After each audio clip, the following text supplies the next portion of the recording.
أعوذ بالله من الشيطان الرجيم. بسم الله الرحمن الرحيم. الحمد لله رب العالمين، والصلاة والسلام على أشرف الخلائق أجمعين، سيدنا وسيد الأولين والآخرين، حبيبنا وحبيب إله العالمين، إمام المرسلين وخاتم النبيين، أبي القاسم المصطفى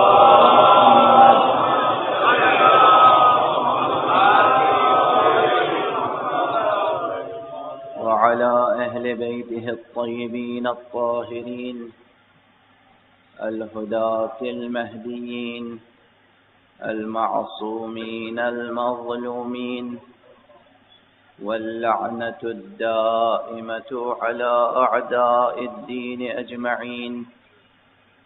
أما بعد، فقد قال الله تعالى عز اسمه في محكم كتابه ومتقن خطابه. بسم الله الرحمن الرحيم. الله لا إله إلا هو الحي القيوم، لا تأخذه سنة ولا نوم، له ما في السماوات وما في الأرض، من ذا الذي يشفع عنده إلا بإذنه. صدق الله العلي العظيم.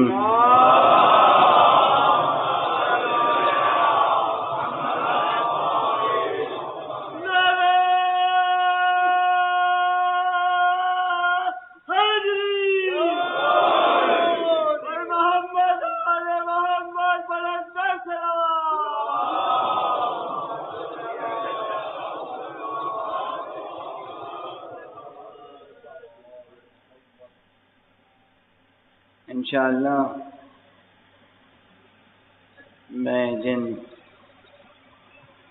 حضرات سے مخاطب ہوں وہ امت قرآن کے افراد ہیں.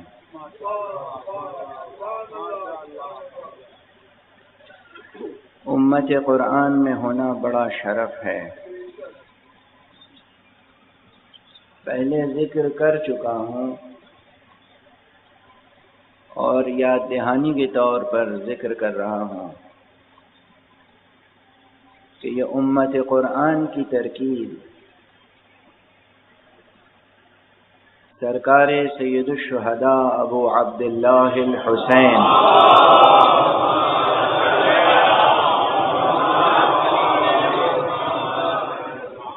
علیہ الصلاۃ والسلام نے روز عاشوراء اپنے خطبے میں استعمال فرمائی تھی. جب اپنے اصحاب سے خطاب کیا تو فرمایا یا امت القرآن. اپنے اصحاب سے، اپنے جانثاروں سے، اپنے فداکاروں سے، اپنی مختصر سی فوج سے جب خطاب کیا تو کہا یا امت القرآن، اے امت قرآن. اور جب دشمنوں سے خطاب فرمایا تو کہا یا امت السوء. اسی بنا بھی میں نے کہا کہ انشاءاللہ میں جن حضرات سے مخاطب ہوں وہ امت قرآن کے افراد ہیں. پروردگار ہمیں اور آپ کو سب کو امت قرآن میں قرار دے. امت قرآن ہی وہ امت ہے جو بالآخر سرفراز ہونے والی ہے. قرآن حکیم کی آیتوں میں سے وہ آیت جو سید الآیات ہے، آیت الکرسی، گزشتہ تقریباً 4 برسوں سے وہ آیت ہماری فکری رہنمائی کر رہی ہے. ان مجالس میں بطور خاص اسی آیت شریفہ و آیت کریمہ کے کلمات عنوان بیان ہوتے ہیں۔ ہر چند کے جن فقروں پہ گفتگو ہو چکی ہے وہ بھی ناتمام گفتگو ہے، نہ لفظ مبارک اللہ کی تشریح و تفسیر کا حق ادا ہو سکا، نہ اسم مبارک الحی القیوم کا تذکرہ جیسا کہ ہونا چاہیے تھا ہو سکا، اور نہ ابھی اس فقرے کی تشریح پوری ہوئی جس میں کہا گیا کہ لا تأخذہ سنۃ ولا نوم، ابھی اس میں بہت بیان باقی ہے۔ اب یہ تو میرا پرانا جملہ ہے نا، میں کہتا ہوں کہ میں موضوع شروع کرتا ہوں ختم نہیں کرتا، یہ آپ پہ چھوڑ دیتا ہوں کہ آپ مطالعہ جاری رکھیں، کتابوں کا مطالعہ کریں، اور کتابوں کے مطالعے سے بھی سب کچھ حاصل نہیں ہوتا، کتابوں کے مطالعے کے ساتھ یعنی دن اگر لائبریری میں گزرے تو شب مصلی پہ بسر ہو، جہاں نماز بچھا کر نماز پڑھیں، 2 رکعت نماز حاجت، پروردگار اپنے کلام کے اسرار منکشف فرما، اور صرف اپنے بچھائے ہوئے مصلی پہ ناز نہ کریں، اپنے حرف دعا پر غرور نہ کریں، اس میں حرف توسل ضرور رکھیں، بغیر معصومین علیہم الصلاۃ والسلام کے توسل کے، بغیر توسل محمد و آل محمد علیہم الصلاۃ والسلام۔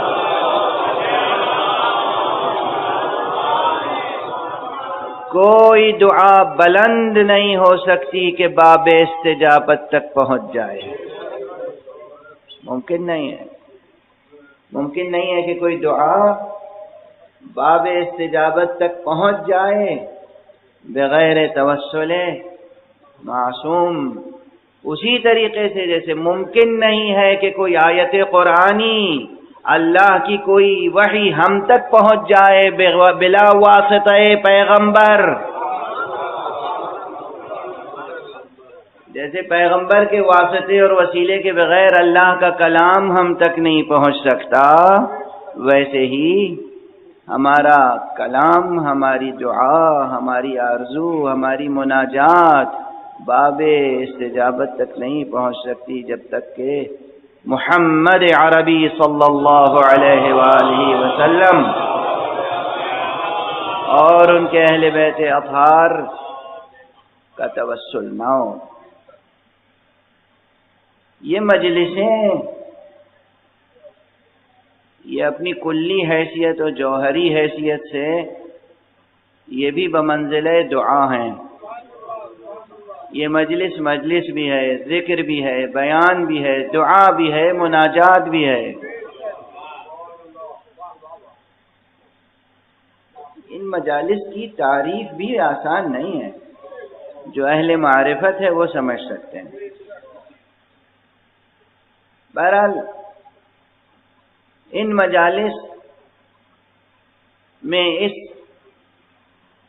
سلسلہ مجالس میں جو اس مرتبہ آپ کے سامنے گزارش کر رہا ہوں، آج کے جو دنیا کے حالات ہیں ان سے موضوع کو مربوط رکھتے ہوئے گفتگو کو آگے بڑھانے کی کوشش کر رہا ہوں۔ کل کی تقریر میں نے ایک جملہ عرض کیا تھا، وہ جملہ کوئی خطیبانہ جملہ نہیں تھا۔ آج روئے زمین پر، کرۂ ارض پر ایسا تاریک ماحول پیدا ہو چکا ہے کہ انسان کی معنویت گم ہو گئی ہے، انسان کی قدر و قیمت، انسان کی ارزش، انسان کی حرمت، انسان کا تقدس، خون انسانی کی حرمت، نفس انسانی کی حرمت ختم ہو چکی ہے۔ ذہنوں سے جیسے انسان کا احترام مٹ چکا ہے اور انسان درندہ ہوتا جا رہا ہے۔ کیا یہ موقع ایسا ہے کہ میں خاموش رہوں؟ کیا یہ موقع ایسا ہے کہ جو اہل سخن ہیں وہ خاموش رہیں؟ کیا ہم روایتی طرز کی شاعری کرتے رہیں؟ ہم روایتی طرز کے مضامین و انشائیے و افسانے تخلیق کرتے رہیں؟ ہم روایتی طرز کی گفتگو کرتے رہیں؟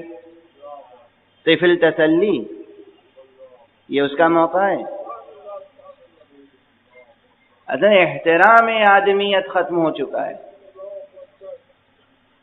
اور دنیا کے اقتصادی حالات ایسے ہیں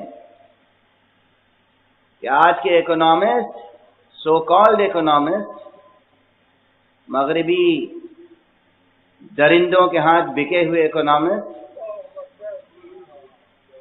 مغربی درندوں کے ہاتھ بکے ہوئے سیاسی اور سماجی مفکرین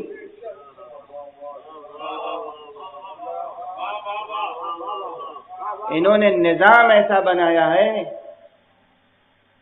یہ گزشتہ تاریخ پہ ہنستے ہیں، طنز کرتے ہیں، تنقید کرتے ہیں، یہ کہتے ہیں پچھلے زمانے میں، پرانے زمانے میں، ماقبل تاریخ اور تاریخ کے آغاز میں انسان کی معیشت کا انحصار، انسان کی اقتصادیات کا انحصار، انسان کی روزی روٹی کا انحصار صرف غارت گری پر تھا، چونکہ انسان مہذب نہیں تھا۔ آج کے نام نہاد مہذب انسان بتا تیری معیشت کا انحصار کیا غارت گری پر نہیں ہے؟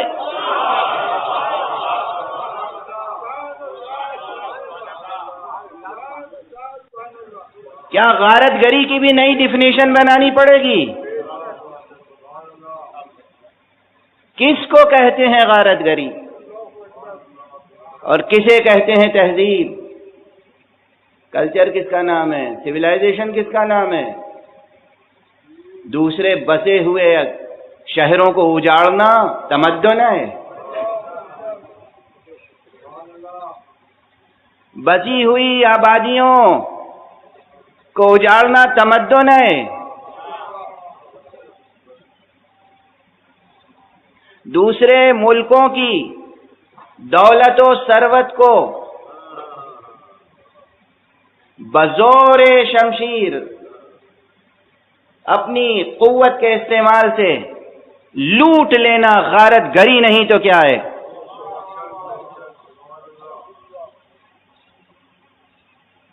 آج کی معیشت کا انحصار، آج کی معیشت کا انحصار، آج کے اقتصادیات کا انحصار دنیا کے بڑے بڑے ملکوں کی۔ ہم لوگ تو چھوٹے چھوٹے ملک ہیں، اب بیچارے پاکستان کی کیا حیثیت ہے؟ برا نہ مانیے گا، میں دست ادب جوڑ کے عرض کر رہا ہوں، پاکستان بہت عزیز اور بہت عظیم ملک ہے، مگر ظاہر ہے کہ دنیا کے سپر پاورز میں سے تو نہیں ہے نا۔ تو پاکستان کی شریف ملت، پاکستان کی عظیم ملت، پاکستان کی عزیز ملت، پاکستان کی مسلمان ملت، پاکستان کی اہل توحید ملت، لیکن اس ملت کی پوری دنیا کے نقشے پر کیا حرمت ہے، کیا عظمت ہے، کیا سے ہے، یہ سبھی کو معلوم ہے۔ میں تو بات کر رہا ہوں ان ملکوں کی جن کی سے پوری دنیا میں ہے۔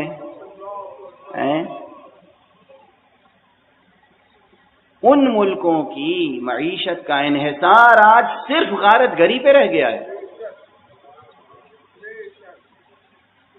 کسی غریب کے دیے کا تیل چرا لینا کوئی حکمت ہے؟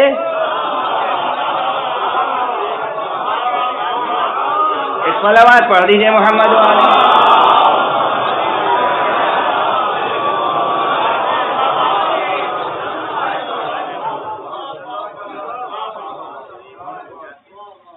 ایک غریب ایک جھوپڑے میں بیٹھا ہوا ہے، ایک غریب کنبہ، ایک کمزور کنبہ ایک جھوپڑے میں بیٹھا ہوا ہے، اور وہاں ایک لالٹین یا ایک دیا جل رہا ہے، آپ نے دیے میں سوراخ کر کے نیچے سے تیل نکال لیا ہے۔ یہ کیا عمدہ نظام معیشت ہے، کیا عمدہ نظام اقتصاد ہے، کیا عمدہ سیاست ہے، کیا عمدہ تدبر ہے، کیا تفکر ہے، کیا انسانیت پر احسان عظیم ہے، کیا سویلائزیشن کی ترقی ہے، کیا ایوولوشن ہے۔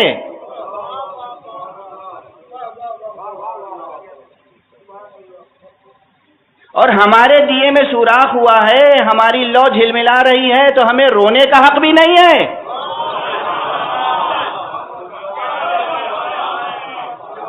ہمیں کراہنے کا حق بھی نہیں ہے؟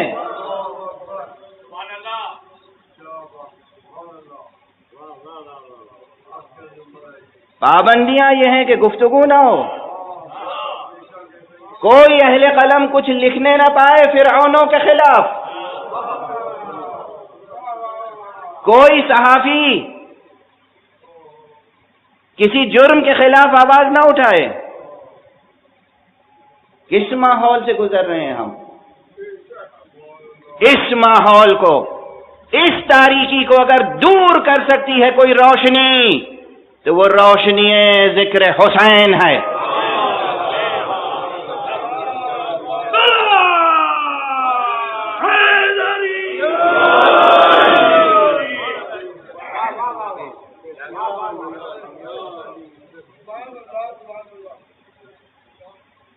مسلسل سازشیں ہو رہی ہیں کہ حسین کو ایک مسلک کا آدمی بنا کے رکھ دیا جائے،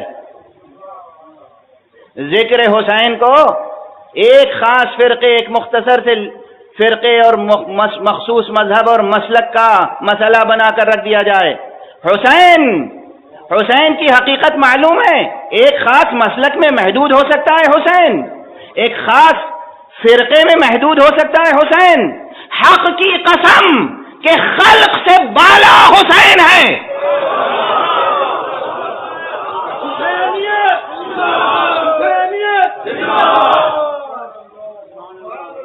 حق کی قسم کہ خلق سے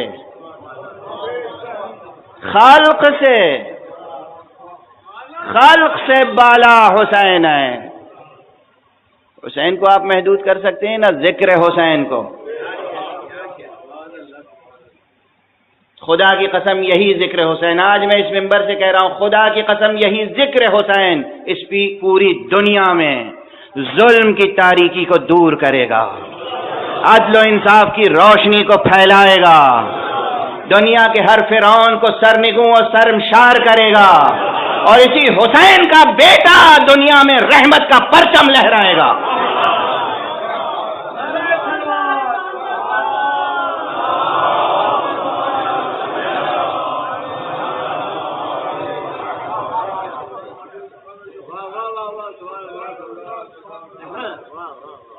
لیکن بہرحال یہ حالات ہیں، ان حالات میں ہمیں جو بات تمام عالم انسانیت سے کہنی ہے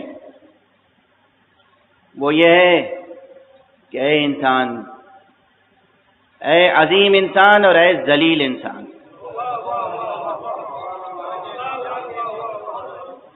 اے امیر انسان اور اے غریب انسان،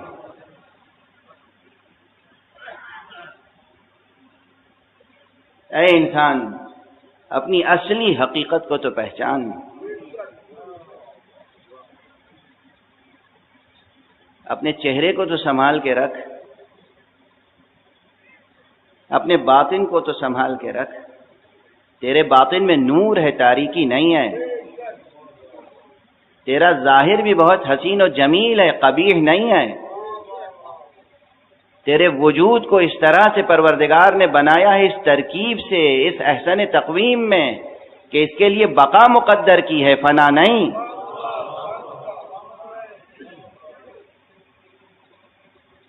لیکن تیرے قدم جو آگے بڑھ رہے ہیں وہ فنا کی راہوں پر، ہلاکت کی راہوں پر قدم اٹھا کے آگے رکھ رہا ہے، تو دیکھ تو صحیح کہاں قدم رکھ رہا ہے۔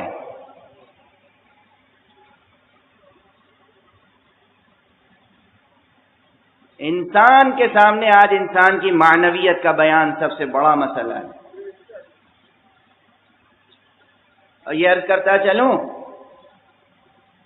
یہ علمی مسائل ہیں، علمی بھی ہیں، فکری بھی ہیں اور دینی بھی ہیں، سماجی اور تہذیبی مسائل بھی ہیں، تعلیم سے جڑے ہوئے ہیں، تربیتی مسائل بھی ہیں۔ میں اگر یہ پوچھوں کہ اصلاً انسان کی معنویت، انسان کی حقیقت، انسان کی عظمت، یہ درس دیا کس نے ہے؟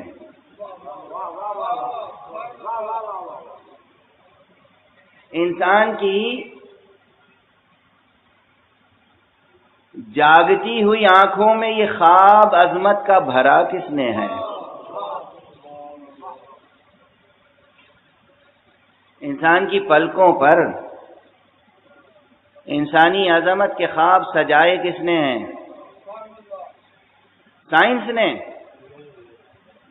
میں آپ کو سائنس سے بیزار نہیں کرنا چاہتا، سائنس بہت قیمتی چیز ہے، سائنس کی طرف پوری توجہ دیں، مگر یہ یاد رکھیں سائنس سے جب آپ اپنی ڈیفینیشن دریافت کریں گے تو وہ آپ کو صرف ایک حیوان بتائے گی۔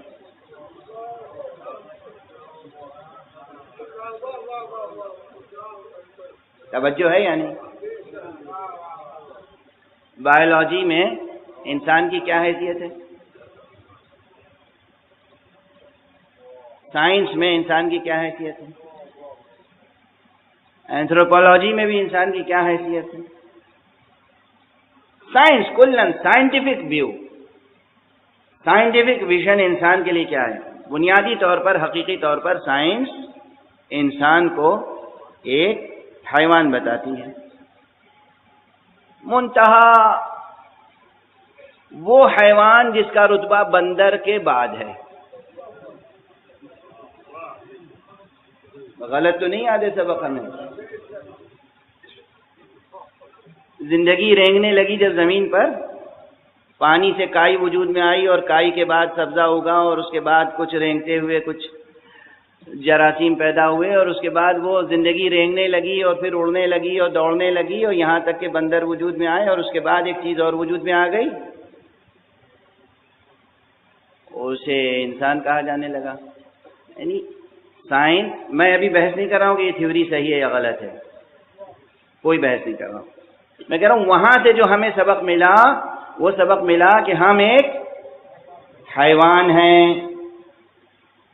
اس حیوان کو اشرف المخلوقات کا لقب، اس حیوان پر تاج کرامت کس نے رکھا؟ یہ سائنس نہیں، مذہب ہے، یہ دین ہے، یہ وحی الہی ہے، یہ مکتب نبوت ہے، یہ مکتب امامت و ولایت ہے جو انسان کو عظمت و شرافت و کرامت کے القاب سے نوازتا ہے اور اس منصب پر فائز کرتا ہے۔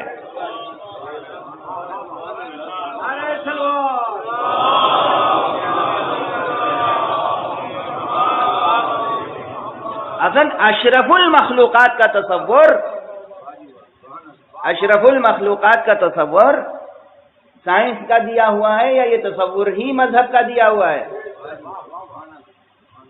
بتائیے، سائنس تو آپ کو حیوان کہتی ہے، ہر حیوانات کے کچھ خصوصیات ہوتے ہیں، آپ کے بھی کچھ خصوصیات ہیں جو دوسروں سے ذرا ہی مختلف ہیں، زیادہ نہیں۔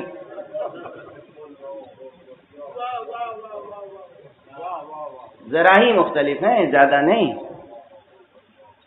سائنس کہتی ہے آپ حیوان ہیں، دین کہتا ہے کہ آپ انسان ہیں۔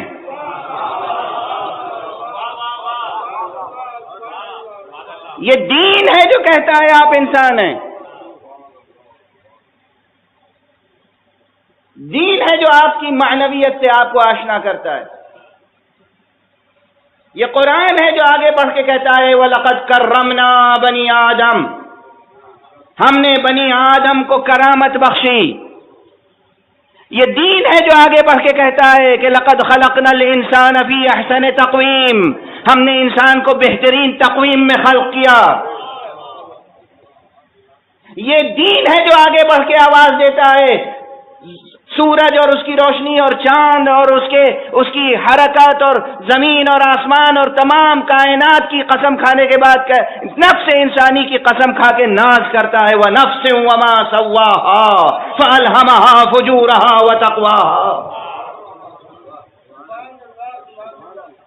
ذات انسان اور نفس انسان کی عظمت سے انسان کو آشنا کرتا ہے دین، وحی الہی، نبوت، امامت، قرآن۔ سائنس تو آپ کو صرف حیوان بتاتی ہے. اور اسی لیے جن معاشروں نے سارا انحصار سائنس پر رکھا، مذہب کو بھلا دیا، وہ وہی حرکتیں کر رہے ہیں جو حیوان کر سکتا ہے.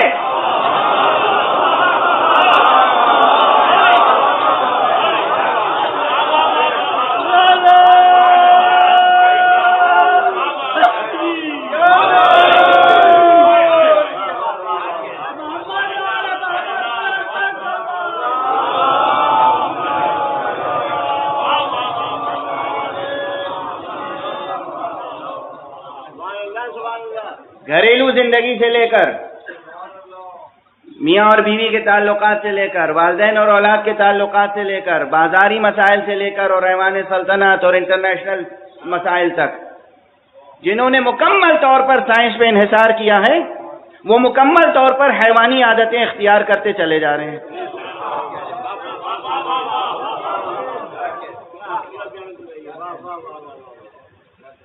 میں پھر کہہ رہا ہوں، میں سائنس کا مخالف نہیں ہوں، مگر میں اس بات کو عرض کر رہا ہوں کہ اگر آپ کو اللہ نے دونوں آنکھیں دی ہیں تو ایک آنکھ سے کام نہ لیں.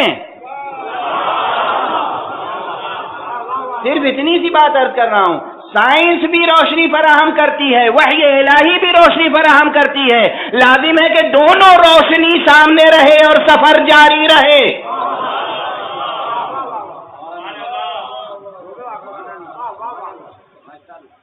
دو آنکھیں ہیں تو خامخواہ آپ ایک آنکھ کو بند کیوں کرنا چاہتے ہیں؟ جہاں جہاں سے روشنی ملے، روشنی پہ پابندی نہ لگاؤ، نور پہ پابندی نہ لگاؤ، ورنہ زندگی تاریک ہو جائے گی. یاد رکھیے گا کہ یہ دین ہے، یہ مذہب ہے، یہ وحی الہی ہے، یہ پیغام آسمانی ہے جو انسان کو تاج کرامت عطا کرتا ہے. اب یہی آیت جو میں نے عرض کی ہے سورہ مبارک ہے، بنی اسرائیل کی آیت ہے، اور اس پر کئی تقریریں میں کر چکا ہوں. وَلَقَدْ كَرَّمْنَا بَنِي آدَمَ وَحَمَلْنَاهُمْ فِي الْبَرِّ وَالْبَحْرِ وَرَزَقْنَاهُمْ مِنَ الطَّيِّبَاتِ وَفَضَّلْنَاهُمْ عَلَى كَثِيرٍ مِّمَّنْ خَلَقْنَا تَفْضِيلًا. اور ہم نے بالیقین، بالتحقیق، بلا شبہ، بے شک ہم نے انسان کے سر پہ تاج کرامت رکھا ہے، ہم نے انسان کو عزت اور کرامت عطا کی ہے، اور ہم نے اس کا بار اٹھایا ہے، خشکی میں بھی، تری میں بھی. ہم نے اس کو پاکیزہ رزق دیا ہے، اور ہم نے جو کچھ خلق کیا ہے اس سب اپنی پوری خلقت پر اس انسان کو اپنے مخلوقات میں سے بیشتر مخلوقات پر ہم نے اس انسان کو فضیلت دی ہے، اور ایسی فضیلت دی ہے کہ جو فضیلت دینے کا حق ہے. یہ کس کا بیان ہے؟ بنی آدم کی بات ہے. بنی آدم، نہ مسلمان کی بات ہے، نہ عیسائی کی بات ہے، نہ یہودی کی بات ہے، نہ ہندو کی بات ہے، نہ شیعہ کی بات ہے، نہ سنی کی بات ہے. بنی آدم، انسان، بشر. یہ قرآن کی آیت سنا رہا ہوں آپ کو. بنی آدم، وَلَقَدْ كَرَّمْنَا بَنِي آدَم. اگر صرف اسی آیت پہ گفتگو جاری رہے تو پورا عشرہ تو اسی ایک آیت پہ ہو سکتا ہے، لیکن صرف ریفرنس دے کے آگے بڑھ رہا ہوں. یہ پوری بحث یہ نہ سمجھیے گا کہ بالکل اجنبی بحث ہے اور صرف حالات حاضرہ کے تحت میں جزوِ موضوع بنا رہا ہوں. یہی آیت الکرسی اور اس کا وہ فقرہ جو آج میں نے تلاوت کرنے کا شرف حاصل کیا، من ذا الذی یشفع عندہ الا باذنہ. یہاں پہلا ہی فقرہ جو من ہے، اس لفظ من کی تحقیق میں پوری بحث آ جاتی ہے کہ من سے مراد کون ہے.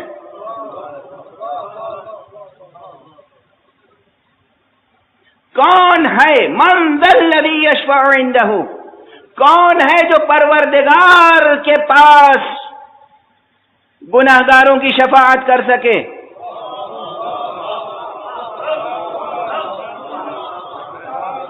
کون ہے جو عند اللہ شفیع بن سکے، شفاعت کر سکے؟ کون ہے؟ سوال ہے نا، اس کا جواب تلاش کریں یا نہ کریں؟ جواب تلاش کرنے کا حق ہے نا، تو ہمیں ہر اس در کو کھٹکھٹانا ہوگا جہاں امید ہو۔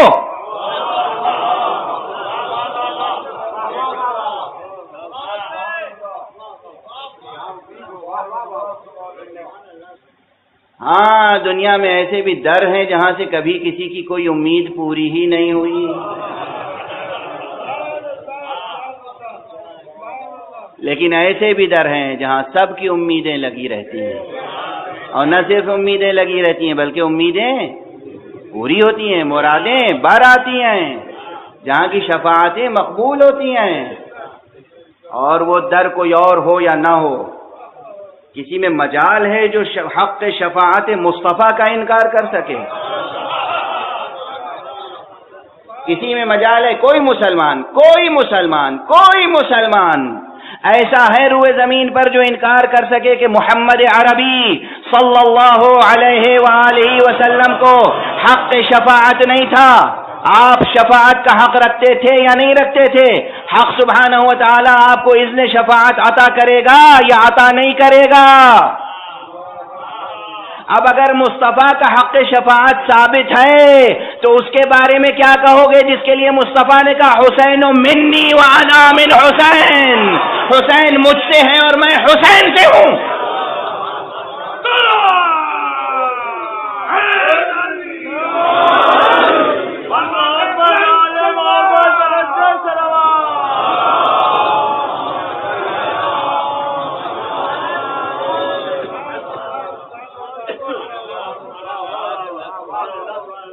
حسین کا در بھی وہ ہے جہاں محتاج شفاعت کے امید لگا کے بیٹھتے ہیں۔ بہرحال یہ مطالب تو آپ کے ذہنوں میں ہیں اور رہیں گے۔ میں گفتگو کو ایک تسلسل سے آگے بڑھانے کی کوشش کروں۔ یہ نہ بھولیے گا کہ یہ موضوع بڑا اہم ہے کہ آج روئے زمین پر انسان کو خود اس کی معنویت سے آشنا کرنا ہے۔ ابھی یہ سب مبہم عنوانات ہیں، جیسے کل میں نے حریت کے بارے میں ایک بات کہی تو مگر وہ ابھی ادھوری بات ہے، ابھی اس پہ بہت گفتگو باقی۔ اسی طرح صرف یہ تصور کہ انسان اشرف المخلوقات ہے، کیسی اشرفیت؟ اس اشرفیت کی حقیقت کیا ہے؟ اس اشرفیت کے آثار کیا ہیں؟ اس اشرفیت کا فائدہ کیا ہے؟ آپ سمجھ رہے ہیں؟ اب یہ فائدہ سمجھنا ہو تو میں ایک ادبی حوالہ دے دوں۔ ہمارے ایک بزرگ استاد ہوا کرتے تھے اردو ادب اور اردو شاعری کے، تو انہوں نے ایک مرتبہ میرا امتحان لینے کے لیے مجھ سے پوچھا کہ میاں یہ بتاؤ غالب کے اس شعر کا مطلب کیا ہے؟ ابن مریم ہوا کرے کوئی، میرے دکھ کی دوا کرے کوئی۔ اب میں نے کہا یہ بھی کوئی مشکل شعر ہے، اس کا بھی مطلب بیان کرنے کی ضرورت ہے۔ ان کا ہاں بیان کرو تو صحیح،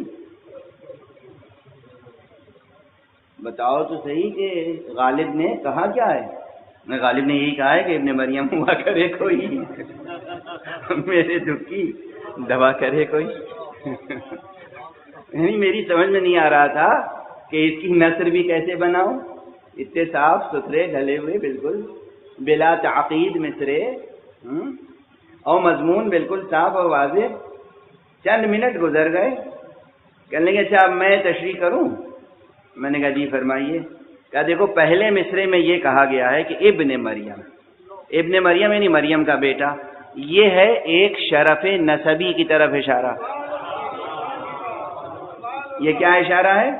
شرف نسبی، یعنی خاندان کی طرف سے جو عزت و شرف اور وجاہت اور نیک نامی چلی آ رہی ہے، بڑے باپ کا بیٹا ہونا یا بڑی ماں کا بیٹا ہونا یا بڑے خاندان کا فرد ہونا۔ پہلے مصرے میں یہ کہا گیا ہے کہ ابن مریم ہوا کرے کوئی، مریم کی عظمت مجھے تسلیم، لیکن مریم کا بیٹا کوئی ہوا کرے۔ صرف مریم کا بیٹا ہونا یعنی صرف شرف نسبی کافی نہیں ہے۔ میرے دکھ کی دوا کرے کوئی، یہ بتاؤ کہ وہ ابن مریم صرف ابن مریم ہے یا مسیح بھی ہے؟ اس میں مسیحائی کا جوہر بھی ہے یا نہیں؟ خود درد کو دور کر سکتا ہے یا نہیں؟ خود مریض کو شفا دے سکتا ہے یا نہیں؟ جب تک جوہر ذاتی نہیں ہوگا اس وقت تک شرف نسبی زیادہ احترام کے قابل نہیں ہے۔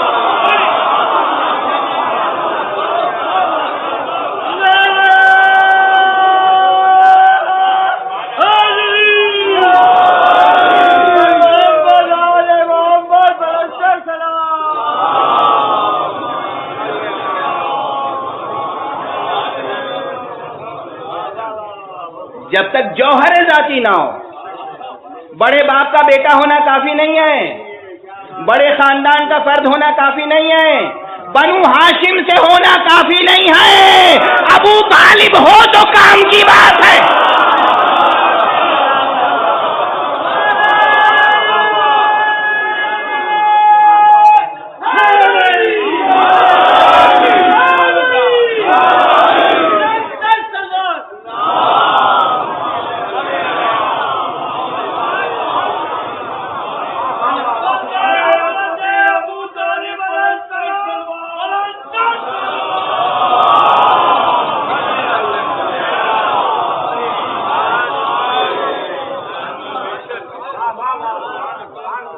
اب اس جملے کے بعد تو کم سے کم ہمیں کوئی یہ نہیں کہے گا کہ یہ خاندان پرست ہیں، بنی ہاشم کے دیوانے ہیں۔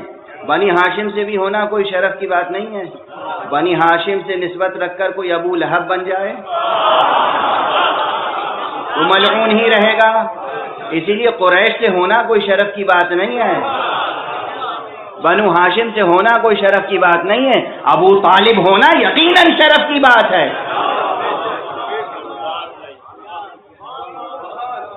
واضح ہے؟ ابن مریم ہوا کرے کوئی۔ اب سمجھ میں آئی نا بات؟ بیٹا سمجھ میں آ گیا نا یہ شعر؟ امتحان میں ٹھیک لکھو گے اب؟ ابن مریم ہوا کرے کوئی، کتنا سادہ شعر ہے سامنے۔ اسی لیے کہتے ہیں جب بڑا شاعر کچھ کہتا ہے تو کچھ کہتا ہے۔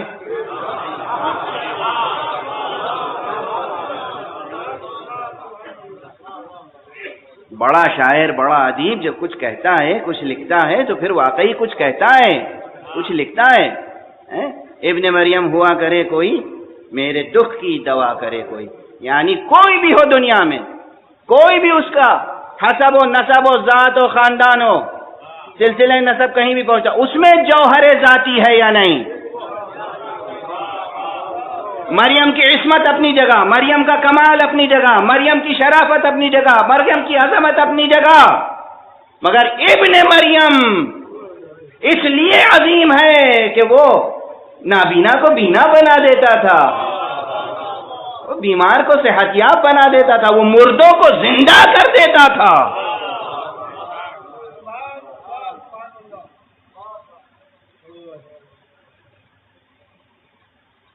تو یہ مثال کے طور پہ میں عرض کر رہا تھا، صرف عرض یہ کر رہا تھا کہ یہ جو عنوان قائم ہو گیا انسان اشرف المخلوقات ہے، اس کے معنی بھی تو سمجھائیں آپ۔ ایک مبہم سا تصور ہے اشرف المخلوقات۔ اشرف المخلوقات یعنی کیا؟ اشرف سے کیا سمجھا جائے؟ سمجھا کیا جائے؟ اس اشرفیت کے آثار کیا ہیں؟ اس اشرفیت کی اساس کیا ہے؟ اس اشرفیت کی بنیاد کیا ہے؟ یہ اشرفیت کا تمغہ کہاں سے آیا؟ اب اسی آیت میں جو کہا گیا لقد کرمنا وَلَقَدْ كَرَّمْنَا، ہم نے کرامت بخشی۔ لفظ کرامت کا ترجمہ کیا ممکن ہے؟ لفظ کرامت کا ترجمہ ممکن ہے؟ اب دیکھیے مثال دے رہا ہوں، اردو میں عام محاورے میں آج کل تو کرامت صرف اس کو کہتے ہیں جو گویا کہ مزاروں پر لوگ جاتے ہیں اور وہاں مزاروں سے جو منسوب کچھ انہونی سی باتیں ہوتی ہیں، وہ کہتے ہیں یہاں بہت کرامتیں ظاہر ہوتی ہیں۔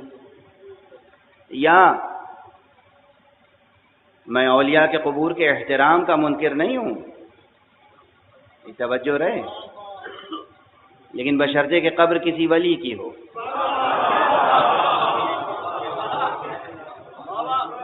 قبر واقعاً کسی ولی کی ہو، اور نہ میں خانقاہوں کی حرمت و عظمت کا منکر ہوں بشرطے کہ وہ خانقاہیں ہوں، نہ میں خانقاہ نشینوں اور سجادہ نشینوں کی عظمت و احترام کا منکر ہوں بشرطے کہ وہ سجادہ نشین ہوں، بشرطے کہ وہ شریعت و طریقت و حقیقت سے آشنا ہوں، بشرطے کہ انہوں نے اپنے نفس کی تربیت کی ہو اور دوسروں کے نفسوں کی تربیت کر رہے ہوں۔ جو ایسے لوگ ہوتے ہیں یقیناً وہ صاحب کرامت ہوتے ہیں۔ اب ایک مطلب آ گیا ذہن میں تو بیان کر لینے دیجئے اور گفتگو پھر آگے بڑھتی رہے گی۔ صرف لفظ کرامت، کرامت عربی کا ایک کلمہ ایسا ہے جو واقعاً آسانی سے دوسری زبانوں میں قابل ترجمہ نہیں ہے، اور یہ جملہ میرا نہیں ہے، حضرت آیت اللہ العظمیٰ علامہ شیخ جوادی آمولی پروردگار ان کا سایہ برقرار رکھے، اور اسی طرح ہمارے استاد مکرم حضرت علامہ آیت اللہ شیخ محسن عراقی مدغ اللہ العالی پروردگار ان کا بھی سایہ برقرار رکھے، ان کی زبانوں سے میں نے درس میں یہ جملے سنے ہیں۔ قرآن مجید کی تفسیر کے ضمن میں لفظ کریم آیا، کریم، تو ہمارے اساتذہ نے کیا کہا کہ میاں یہ لفظ کریم ایسا ہے جو آسانی سے فارسی زبان میں ترجمہ نہیں ہو سکتا، فارسی میں کوئی لفظ نہیں ہے جو لفظ کریم کا بدل بن سکے۔ توجہ فرما رہے ہیں آپ؟ فارسی خود بہت شیریں زبان ہے، فارسی بہت بلیغ زبان ہے، فارسی بہت شیریں اور دلاویز بھی ہو، بہت بلیغ بھی ہے، چھوٹی چھوٹی ترکیبوں میں ایک جہان معنی سمو کے رکھ سکتے ہیں آپ۔ کہتے ہیں فارسی زبان میں کوئی لفظ نہیں ہے جو اس قرآنی لفظ کا ترجمہ کر سکے۔ لفظ کریم یعنی کاف رے میم، اس روٹ ورڈ میں، اس مادے میں ایسا کوئی مفہوم ہے، ایسا تہدار معنی موجود ہے کہ دوسری زبانوں میں اس کا ترجمہ آسان نہیں ہے۔ ترجمے کے لیے کم سے کم 2-4 صفحے لکھنے پڑیں گے تاکہ وہ مفہوم کسی صورت سے منتقل ہو سکے۔ اب اتنے بڑے اساتذہ کا حوالہ دے دیا میں نے، آپ یہ نہ سمجھیے گا کہ میں اپنی طرف سے کچھ کہہ رہا ہوں، اپنی طرف سے بھی کچھ کہتا ہوں تو کچھ لکھ پڑھ کے کہتا ہوں، سوچ سمجھ کے کہتا ہوں۔ بہرحال میں نے سپورٹ میں ایک ریفرنس دے دیا آپ کو، ایک صلوات پڑھ دیجیے۔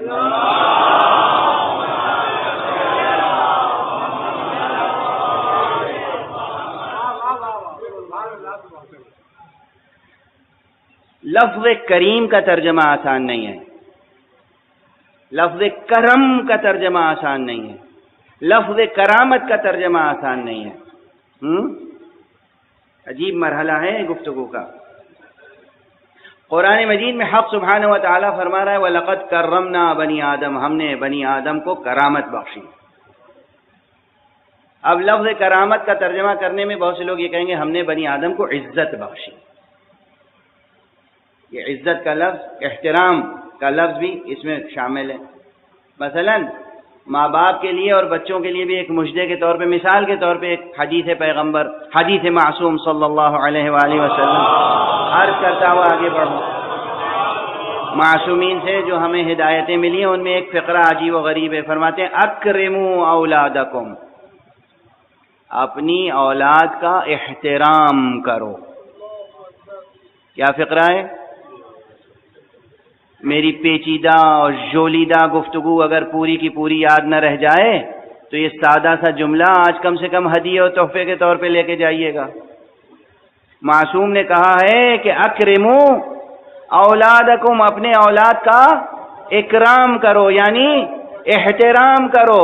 یہ نہیں کہا احبو، محبت کرو، وہ تو فطری طور پر تمہارے اندر موجود ہے، محبت کرنے کے لیے تمہیں مجبور نہیں کیا جائے گا، مگر کہا جا رہا ہے اکرمو، اکرام کرو، احترام کرو اپنی اولاد کا۔ یہ درس اسلام کے علاوہ کہیں اور بھی ملے گا آپ کو؟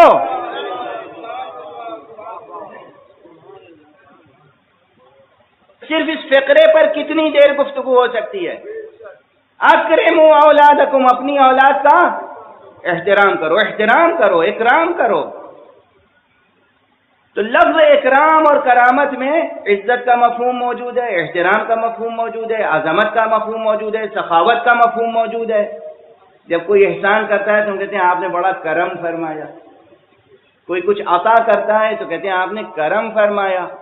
تو ایک لفظ کرم میں عزت، عظمت، احترام، جود و سخا سب کچھ موجود ہے۔ تو اس لفظ کرم کا ترجمہ کیسے کیا جائے، کس لفظ میں کیا جائے؟ ٹھیک ہے نا، آپ نے کیسا جامع مفہوم ہے۔ اب حق سبحانہ و تعالی فرما رہا ہے وَلَقَدْ كَرَّمْنَا بَنِي آدم، ہم نے بنی آدم کو کرامت بخشی ہے، یعنی ہم نے بنی آدم کو اعزاز بخشا ہے، یعنی ہم نے بنی آدم کو احترام بخشا ہے، یعنی ہم نے بنی آدم کو عظمت بخشی ہے، ہم نے بنی آدم کو عزت دی ہے۔ ترجمہ کرتے چلے جائیے۔ اور آخر آیت میں کیا ہے، چونکہ آج کی رعایت سے میں گفتگو کو سمیٹ دوں، آخر آیت میں کیا ہے، وَفَضَّلْنَاهُمْ عَلَى كَثِيرٍ مِّمَّنْ خَلَقْنَا تَفْضِيلًا، اور ہم نے انہیں فضیلت دی ہے عَلَى كَثِيرٍ مِّمَّنْ خَلَقْنَا، اپنی مخلوقات میں سے بہت سی مخلوقات پر، سب پر نہیں، سب پر نہیں کہا۔ اب سب پر کیوں نہیں کہا؟ ہم تو ذہن میں لیے بیٹھے ہیں کہ ہم اشرف المخلوقات ہیں، علی الاطلاق،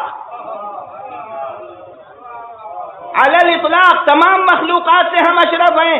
حق سبحانہ و تعالی یہاں فرما رہا ہے علی کثیر ممن خلقنا، جو کچھ ہم نے خلق کیا ہے ان میں سے کثیر پر، زیادہ تر پہ ہم نے فضیلت دی ہے، سب پر نہیں دی ہے۔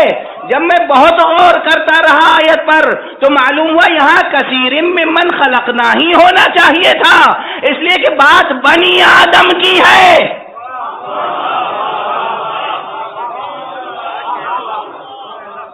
صدر آیت میں، آغاز آیت میں، ابتدائی آیت میں کیا کہا گیا؟ وَلَقَدْ كَرَّمْنَا بَنِي آدم، ہم نے بنی آدم کو عزت دی ہے۔ اللہ کے مخلوقات میں تو وہ بھی ہیں کہ بنی آدم نہیں، وہ بھی تو اللہ کے مخلوق ہیں جن کے توسل سے خود آدم کی توبہ قبول ہوئی ہے۔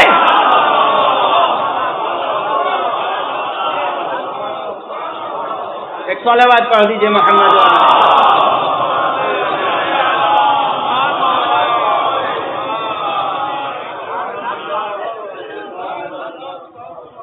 جن کے توسل سے، جن کے توسط سے، جن کے طفیل میں، جن کے صدقے میں، جن کے صدقے میں نہیں، جن کے ناموں کے صدقے میں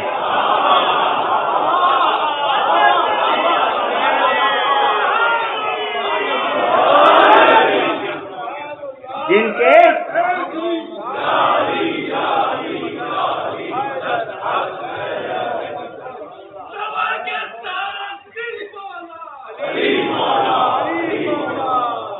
جن کے ناموں کے طفیل میں خود آدم کی توبہ قبول ہوئی، وہ بھی تو اللہ کے مخلوق ہے نا۔ تو پھر بنی آدم کا جہاں تذکرہ ہوگا وہاں یہی تو کہا جائے گا کہ ہم نے ان کو اپنی مخلوقات میں سے بیشتر مخلوقات پر فضیلت دی ہے، مگر تمام مخلوقات پر فضیلت نہیں دی ہے۔ اے بنی آدم، ان مخلوقات کا احترام پیش نظر رہے جن پر تجھے فضیلت نہیں دی گئی۔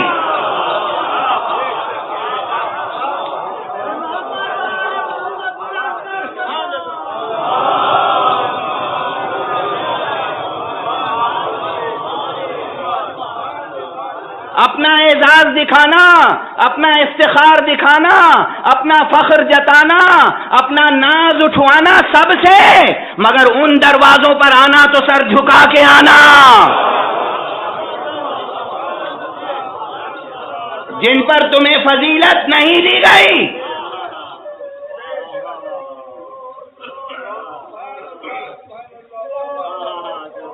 بس اب آج دامن وقت میں گنجائش نہیں، وقت تمام ہو گیا، گویا گفتگو تمہید میں رہ گئی۔ اور اس انسان لعین نے کیا کیا؟ اس انسان ذلیل نے کیا کیا؟ جن دروں اور دروازوں کے احترام کا حکم دیا گیا تھا ان دروں اور دروازوں پر آگ اور لکڑیاں جمع کی.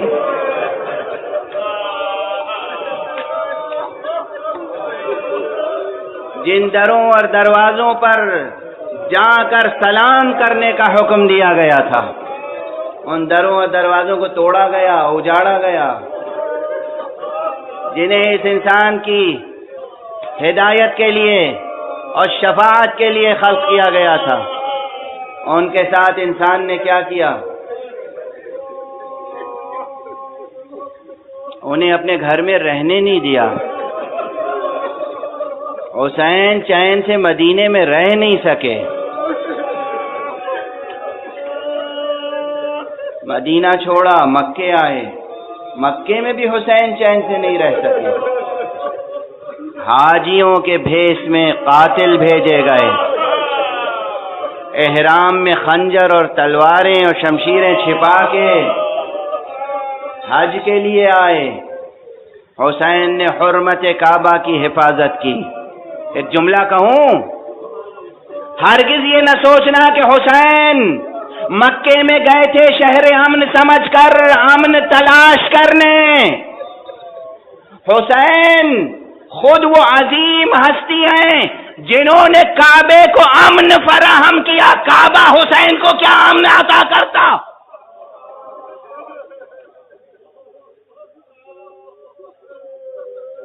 کعبے کی حرمت، حرم کا احترام برقرار رکھا، اور عاشق کعبہ، عاشق حرم، امام حرم، امام اہل حرم حسین نے 8 ذی الحجہ کو جب سب عرفات کی اور منی کی تیاری کر رہے تھے، حسین نے کربلا کا رخ کیا. مکے کو بھی الوداع کہا، کربلا کی طرف روانہ ہو گئے. ایک ایک منزل چاہتی ہے کہ ٹھہر ٹھہر کر گفتگو کی جائے اور ان واقعات کی گہرائیوں میں اترا جائے، ان کی معنویتوں کو کشف کیا جائے، مگر وقت محدود ہوتا ہے. اسی لیے میں سوالات کھڑا کرتا ہوا آگے بڑھتا چلا جاتا ہوں، سوالات قائم کرتا ہوں، آپ کا ذہن ان سوالات پہ سوچتا رہے گا. حسین نے مدینہ چھوڑا، مکہ چھوڑا، راہ کربلا میں آگے بڑھ رہے ہیں. کہیں راہ کربلا میں فرزدق سے ملاقات ہوتی ہے، کہیں راہ کربلا میں کسی سے ملاقات ہوتی ہے، کہیں کسی سے ملاقات ہوتی ہے. ہر ایک اپنی اپنی بات کہتا ہے. حسین بات سب کی سنتے ہیں، مگر حسین کو کرنا وہ ہے جو مشیت کا تقاضا ہے. مشیت کا تقاضا کیا ہے؟ حسین نے خود کہا شاء اللہ ان یرانی قتیلا، اللہ کی مشیت یہ ہے کہ وہ مجھے قتل ہوتا ہوا دیکھے. پوچھنے والوں نے جب پوچھا فرزند رسول آپ کربلا جا رہے ہیں تو بیویوں کو، بچوں کو، بہنوں کو، اہل حرم کو ساتھ کیوں لے کر جا رہے ہیں؟ شاء اللہ ان یراہن سبایا، پروردگار کی مشیت ہے کہ انہیں اسیر دیکھے.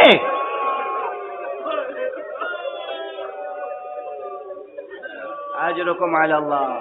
یہ سب آپ سنتے رہتے ہیں، لیکن ان تمام مقامات پر ٹھہر کے گفتگو کرنے کی ضرورت ہے، بحث کی ضرورت ہے. کارواں آگے بڑھتا رہا. کہیں راستے میں جناب مسلم ابن عقیل کی شہادت کی خبر ملی. عام طور پر 2 محرم کو، آج 2 محرم ہے، کربلا میں امام حسین کا وارد ہونا بیان کیا جاتا ہے. مگر میں ٹھہر کر بس 2 جملے یہیں عرض کر دوں کہ راستے میں ہے ابھی حسین، اور جب گزرنے والے چند افراد نے آ کر آقا سے ملاقات کی اور آقا نے پوچھا کہ کوفے کے کیا اخبار ہیں، کوفے کی کیا خبریں ہیں. آنے والوں نے کہا آقا جب ہم کوفے سے نکل رہے تھے تو آپ کے سفیر مسلم ابن عقیل کے پاؤں میں رسیاں باندھ کر کوفے کی گلیوں میں پھرایا جا رہا تھا.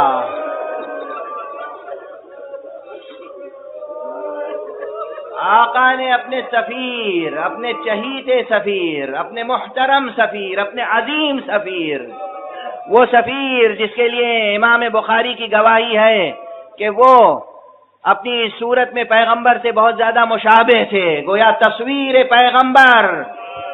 یہ کوفہ ہے جہاں تصویر پیغمبر گلیوں میں بے حرمتی کی جا رہی ہے. امام نے سنا اور سننے کے بعد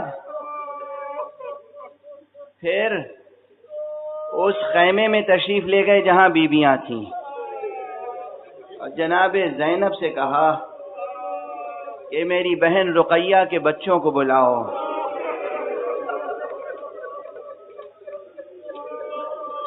یہ جناب رقیہ جناب مسلم کی زوجہ ہیں، جناب مسلم کی زوجہ ہیں، مولا امیر المومنین کی بیٹی ہیں جناب رقیہ.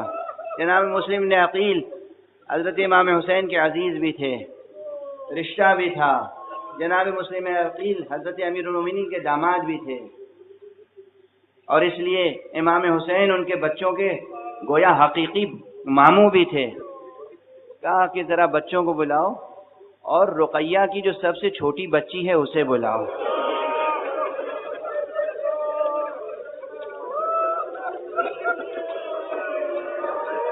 اور آقا حسین نے اس بچی کے سر پہ جب ہاتھ رکھا تو بنی ہاشم کے گھرانے کی فراست رکھنے والی بچی تھی.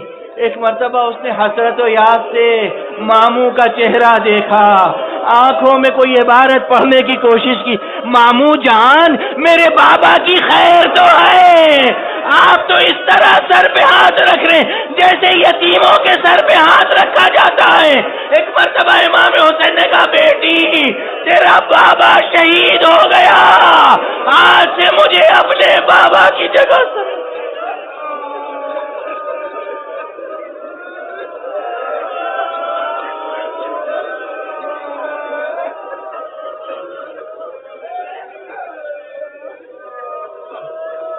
انا للہ و انا الیہ راجعون رضا بقضائہ و تسلیما لامرہ. پروردگار ہمیں علوم قرآن اور معارف اہل بیت سے آشنا فرما. پروردگار تجھے واسطہ ہے تیرے کلام مجید قرآن حکیم کا، انسانوں کو نور وحی سے منور فرما. پروردگار انسان کو اس کی کھوئی ہوئی عظمت عطا کر دے. پروردگار ہم کو انسان کی معنویت سے آشنا فرما. پروردگار روئے زمین پر خون انسانی کا احترام بحال فرما. پروردگار اپنے ولی آخر کو اذن ظہور عطا فرما اور ان کے ہاتھوں سے اپنی رحمت و رافت و عدالت کا پرچم لہرا دے. استعمال فرمائی تھی جب اپنے اصحاب سے خطاب کیا تو فرمایا یا امت القرآن. اپنے اصحاب سے، اپنے جانثاروں سے، اپنے فداکاروں سے، اپنی مختصر کی فوج سے جب خطاب کیا تو کہا یا امت القرآن، اے امت قرآن. اور جب دشمنوں سے خطاب فرمایا تو کہا یا امت السوء. اسی بنا بھی میں نے کہا کہ انشاءاللہ میں جن حضرات سے مخاطب ہوں وہ امت قرآن کے افراد ہیں. پروردگار ہمیں اور آپ کو سب کو امت قرآن میں قرار دے. امت قرآن ہی وہ امت ہے جو بالآخر سرفراز ہونے والی ہے.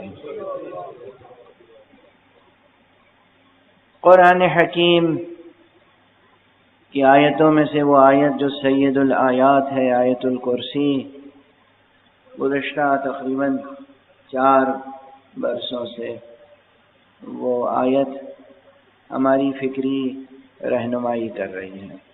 ان مجالس میں بطور خاص اسی آیت شریفہ و آیت کریمہ کے کلمات عنوان بیان ہوتے ہیں. ہر چند کے جن فقروں پہ گفتگو ہو چکی ہے وہ بھی ناتمام گفتگو ہے. ما فی السماوات وما فی الارض من ذا الذی یشفع عنده الا باذنه صدق اللہ العلی العظیم.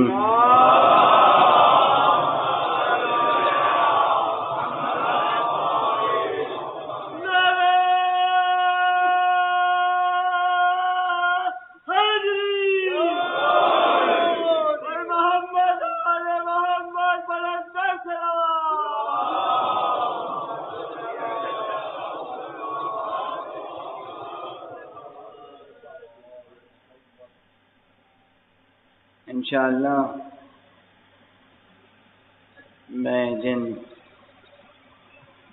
حضرات سے مخاطب ہوں وہ امت قرآن کے افراد ہیں۔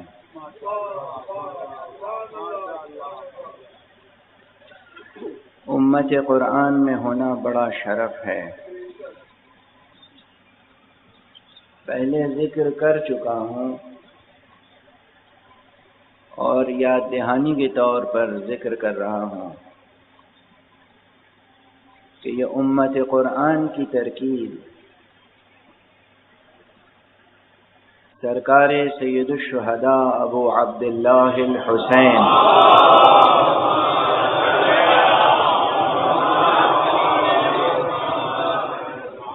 علیہ الصلاۃ والسلام نے روز عاشوراء اپنے خطبے میں اعوذ باللہ من الشیطان الرجیم بسم اللہ الرحمن الرحیم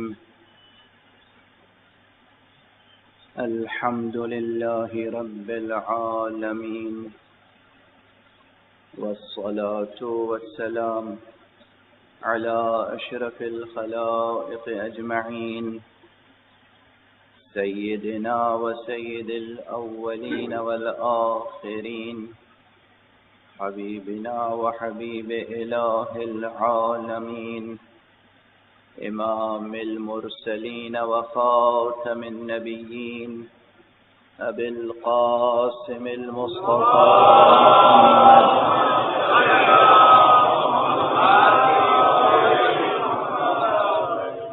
وعلى أهل بيته الطيبين الطاهرين الهداة المهديين المعصومين المظلومين واللعنة الدائمة على أعداء الدين أجمعين أما بعد فقد قال الله تعالى عز اسمه في محكم كتابه ومتقن خطابه بسم الله الرحمن الرحيم الله لا إله إلا هو الحي القيوم لا تأخذه سنة ولا نوم له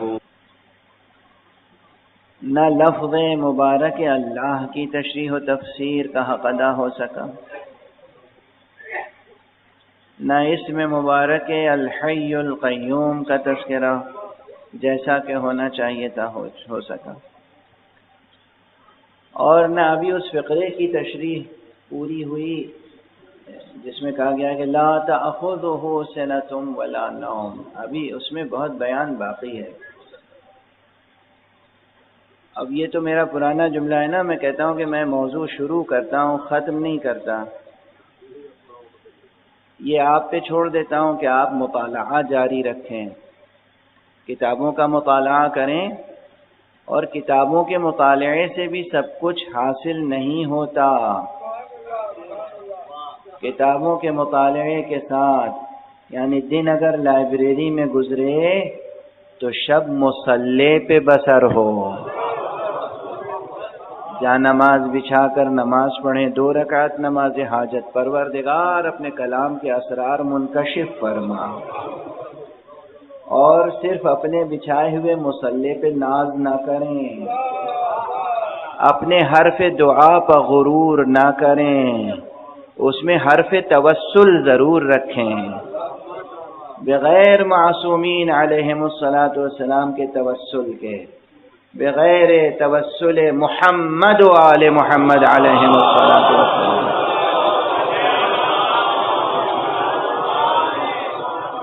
کوئی دعا بلند نہیں ہو سکتی کہ باب استجابت تک پہنچ جائے، ممکن نہیں ہے، ممکن نہیں ہے کہ کوئی دعا باب استجابت تک پہنچ جائے بغیر توسل معصوم، اسی طریقے سے جیسے ممکن نہیں ہے کہ کوئی آیت قرآنی، اللہ کی کوئی وحی ہم تک پہنچ جائے بلا واسطہ پیغمبر۔ جیسے پیغمبر کے واسطے اور وسیلے کے بغیر اللہ کا کلام ہم تک نہیں پہنچ سکتا، ویسے ہی ہمارا کلام، ہماری دعا، ہماری آرزو، ہماری مناجات باب استجابت تک نہیں پہنچ سکتی جب تک کہ محمد عربی صلی اللہ علیہ وآلہ وسلم اور ان کے اہل بیت اطہار کا توسل نہ ہو۔ یہ مجلسیں یہ اپنی کلی حیثیت اور جوہری حیثیت سے یہ بھی بمنزلہ دعا ہیں۔ یہ مجلس بھی ہے، ذکر بھی ہے، بیان بھی ہے، دعا بھی ہے، مناجات بھی ہے۔ ان مجالس کی تعریف بھی آسان نہیں ہے، جو اہل معرفت ہے وہ سمجھ سکتے ہیں۔ بہرحال ان مجالس میں اس